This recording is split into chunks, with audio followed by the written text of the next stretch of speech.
the Knicks lost against the Pacers. I don't know if you know this. Oh, no, really? That's Being a crazy. Knicks fan, right? They lost in 6 Yeah. games. A couple days later, the what do you call it? The New York Knicks, they had decisions to make, I guess. So they were thinking, all right, maybe we can, get some other pieces for our bench. Maybe we could change up the schemes, maybe a little bit. No, they decided to part ways. They fired him with Tom Thibodeau, the head coach for the Knicks. Yep. How do we feel about it? Talk to me. I guess like initial reactions and like my thought is like I'm not surprised. I think that it, it might like I wouldn't have been surprised if he didn't get fired, and I wouldn't have been surprised if he got fired. I think this was a complete 50-50, and I think I would have been fine with either option. But there is a contingency with the firing, and like I've always been a Tibbs advocator, and I've always said this: you don't fire Tibbs unless you feel there is a suitable replacement or an upgrade replacement for him.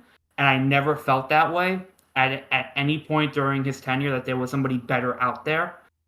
But there is, and his name's Mike Malone. Okay, so we'll get into that later. But I think initial reaction is it's a little bit surprising in the fact that it was a really good year.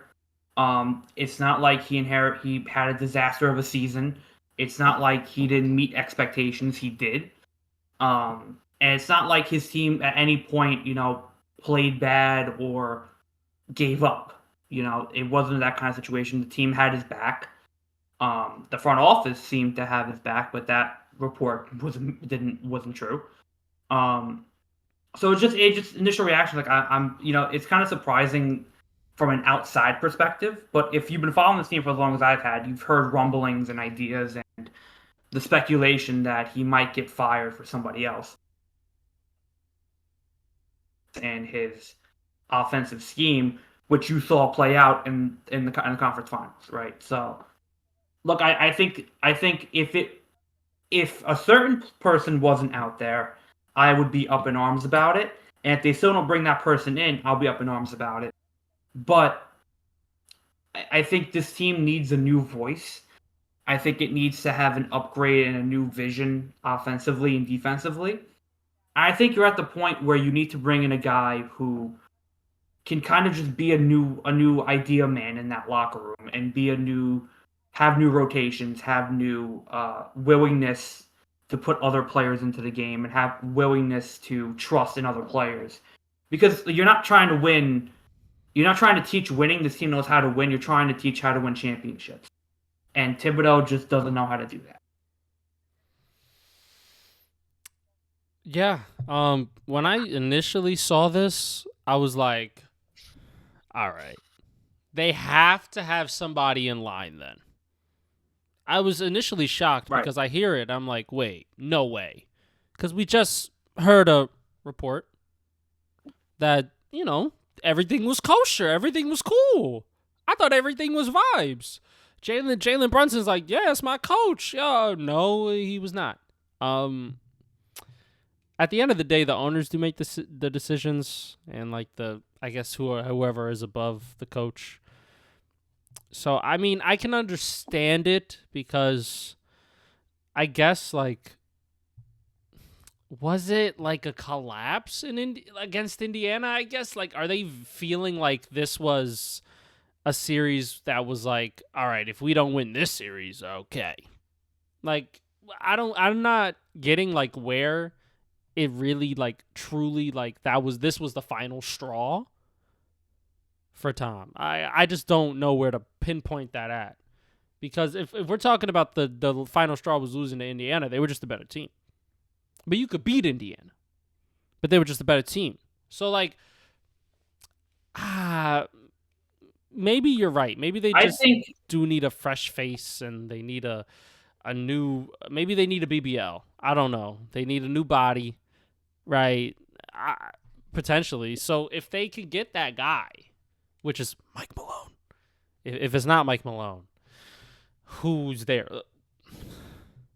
Well, my my cousin who's a Knicks fan, she sent me this list of potential candidates, or a report by CBS Sports of potential candidates. So 6 people, um, and I think all of them have a legitimate chance.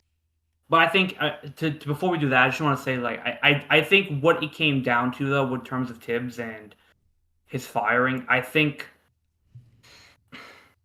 one of the big points were like the finer details, and I think it was the multi-point collapses that happened in game 1 and game 2, and then in game what was it, 6 or 4?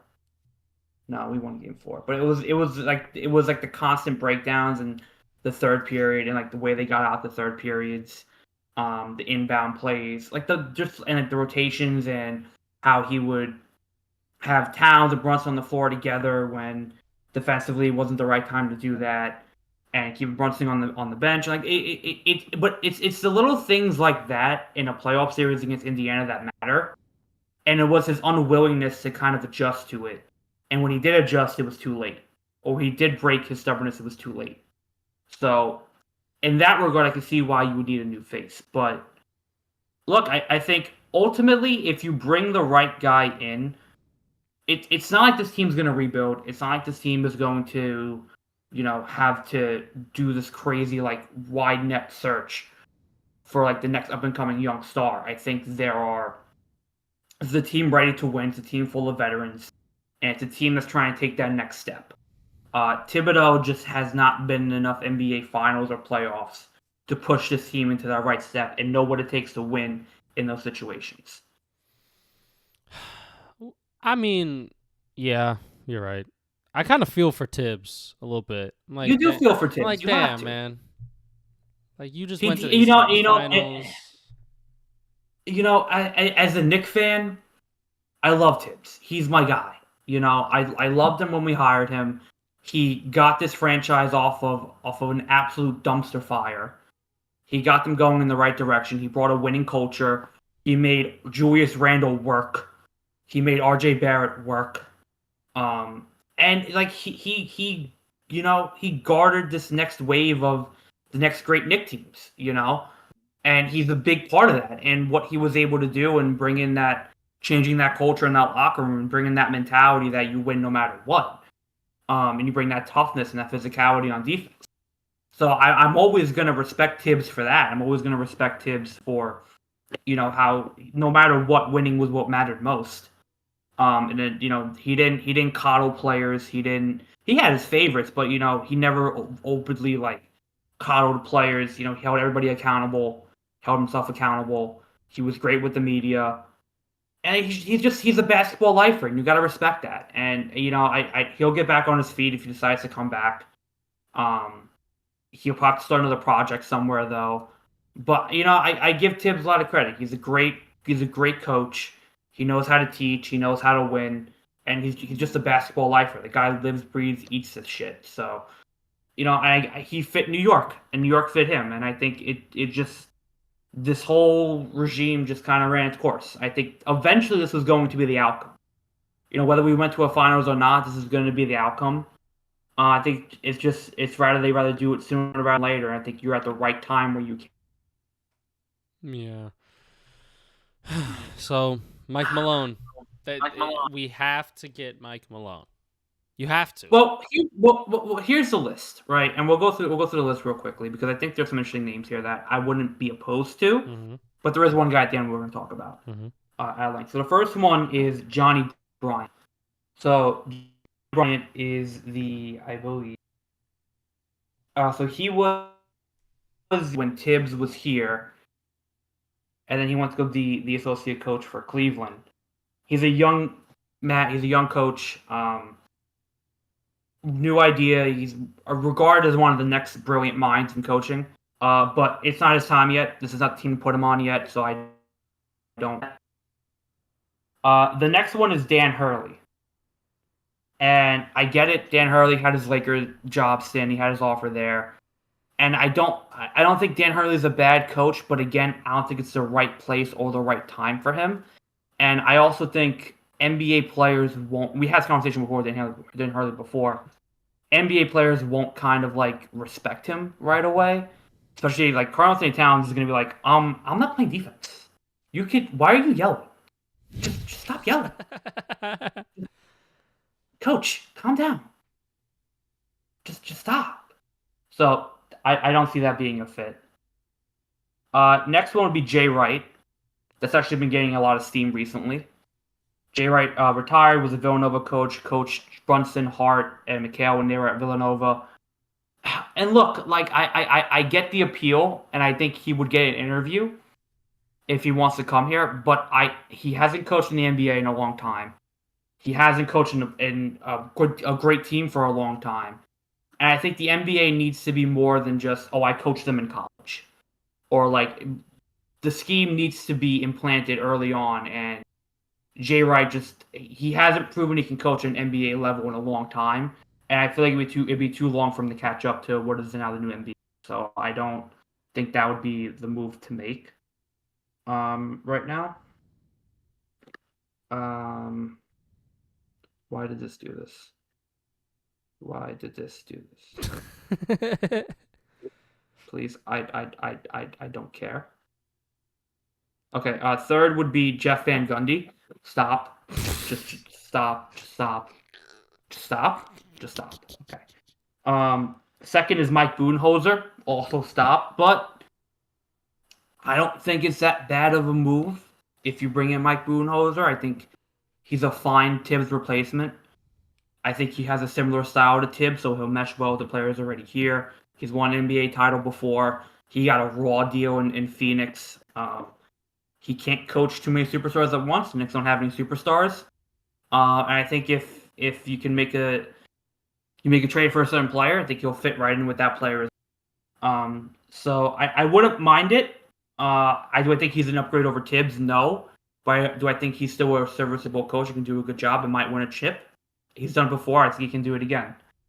But of course, the main guy for me is Mike Malone. I mean, look, I think this guy is just Tibbs 2.0. He's just a better version of Tibbs. He has that same intensity, that same work ethic. He's not going to coddle players. He's worked with players like if you look at his Denver Nuggets team, you look at this Knicks team, it's kind of similar. You know, Towns is just a worse Jokic. He's a poor man's Jokic. Brunson's just a better Jamal Murray. Josh Hart's just a better Anthony Gordon. OG Anunoby is just one of his great wings that he has. So they're very similar teams, and he had a very good Denver Nuggets team that if he was coaching might have beat the Thunder. Don't know. We'll never know. But he won a chip with them. He's had really good teams, 51 seasons almost every year. He's a winning coach. He was on this Knicks staff before. His father was a coach of the Knicks at one point. So it seems predestined. I think he'll fit within New York and its media. He knows New York. He won't be fazed by it. And he'll just bring that instant impact that you're looking for. And he'll bring that instant winning mentality that you're looking for. And he has the experience in the playoffs to go deep into the playoffs and knows how to coach in the playoffs. And he won't be as stubborn as Tibbs was. And his offensive scheme is really good. Like, there are so many positive notes you can say about Mike Malone. And, like, he got fired from the Nuggets because players didn't attend a meeting and he yelled at them. What? Like it was more than that, but, like, still. Like, if you're going to get fired, I'd rather you get fired for that reason and call my owner soft than call you soft. So I appreciate that, you know. So I think he would, you know, and like it won't be that drastic of a change from Tibbs to Mike Malone because they kind of coach similar ways. And they both bring intensity and they both bring really great additions to his team. So I personally am advocating for Mike Malone. I think he'd be the perfect addition, and I think it would make total sense why you fire Tibbs if you're bringing in Mike Malone. I think it's an instant upgrade than everybody I just named. I think it's an instant upgrade than all the other coaches out there that are available, and he's just one of Like this is why you fire Tibbs now, is to get Mike Malone. It makes total sense to me. And I think if the Knicks don't do it, then we have a serious problem. And I would be up in arms about it. Woo! Spitting heat, my boy. Woo! There you go. Okay. I mean, shout out to Tibbs. He did a great job. I think Mike Malone potentially takes you over the hump. I feel like if you have the players in place, which you do, I feel like he'll use more of his bench. Maybe you can get some guys from Denver to come over to the Knicks on maybe some cheap deals. You know what I'm saying? Mike Malone knows a lot of guys from those Denver teams, So I think it's a very good fit. He's a really good coach. I would have kept him in Denver probably, but I guess they didn't. They needed a new face. I guess so. And who knows? Maybe he could coach Cat to play some defense. Maybe. Just a little bit. Maybe. Yep. Please. Maybe. Please. Hopefully. God willing. I mean, because apparently you don't want to. Yeah, to. it's up to Cat, really. It's just up to Cat whether he wants to play defense or not. Yeah. It's just whether I'm feeling it that day. I didn't get my bacon, egg, and cheese from the deli today. Nah, I'm not playing defense. It's like, wait, what? Excuse me, sir? I thought you get paid. Huh. Interesting.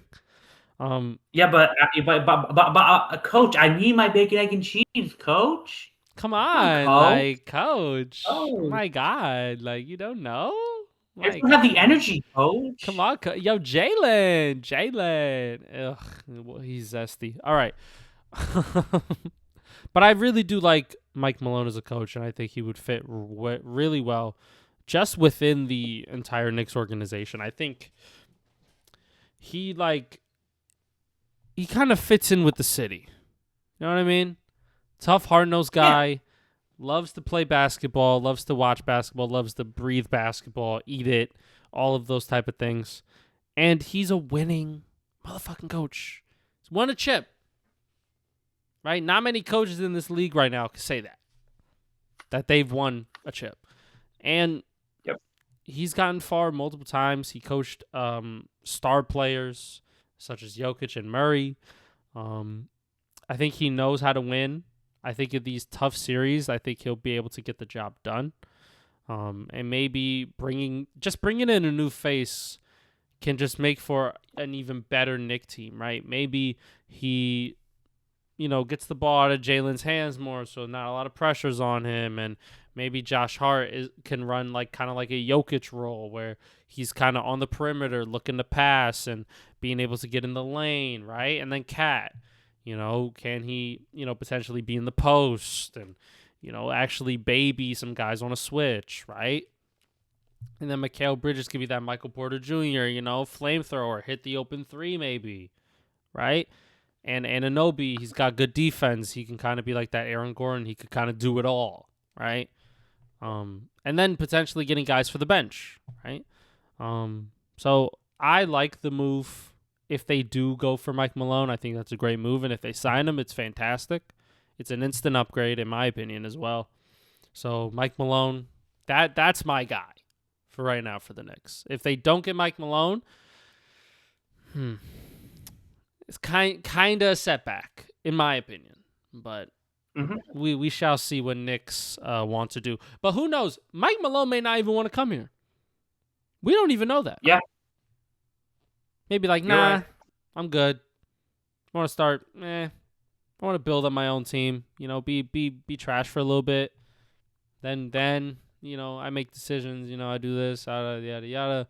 So maybe he doesn't want the establishedness of the Knicks already.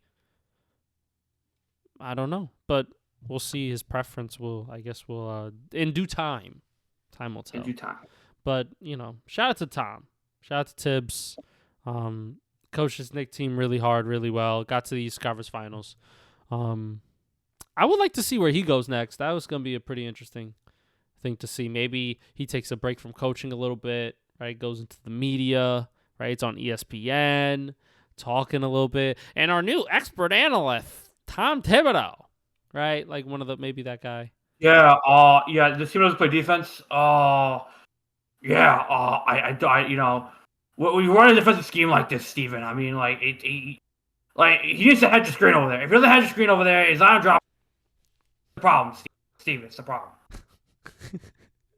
Shout out to Tibbs, man. Oh man. No, I mean, look. The last thing I'll say about Tibbs is that every year, apart from like 2022, every year he had a consistently better season. You know, made the playoffs, got out in the first round. Made the playoffs, lost in the second round. Made the playoffs, lost in this conference final. You know, every year this Knicks team was better than last year's team. So it was constant improvement year upon year. But you know, this is a move that they said, can Tom Thibodeau get us over the hump? And they ultimately decided on no. And you got to respect the decision because it might not be the wrong decision. You know, at the end of the day. So, and you know, I think if you're firing Tibbs with the idea of getting Mike Malone, I would think you've had that conversation with him. You know, that's what I feel like. And look, if Mike Malone wants to take a year off, he takes a year off. But I mean, this Knicks team's ready to win now. I think, especially next year in an East that they could pretty much, I think, steamroll for the most part. I think he'll get an instant chance to get right into another title. So, I think it would be a great idea for both parties to make this move. Yeah. And selfishly, I want him to be a Knick. Selfishly. Yeah. I would love that idea too. I think that's just what perfect timing, right? Like maybe the Knicks are like, when Mike Malone first got fired, they were like, hold on. And I think a lot of organizations were like that. They were like, hold on. Yeah, no, we said it during our reaction to when we did the video for it. We were like, teams are gonna fire their coaches with the idea that they might get Mike Malone. And the Knicks are right now the best team and the best they have the most to sell him.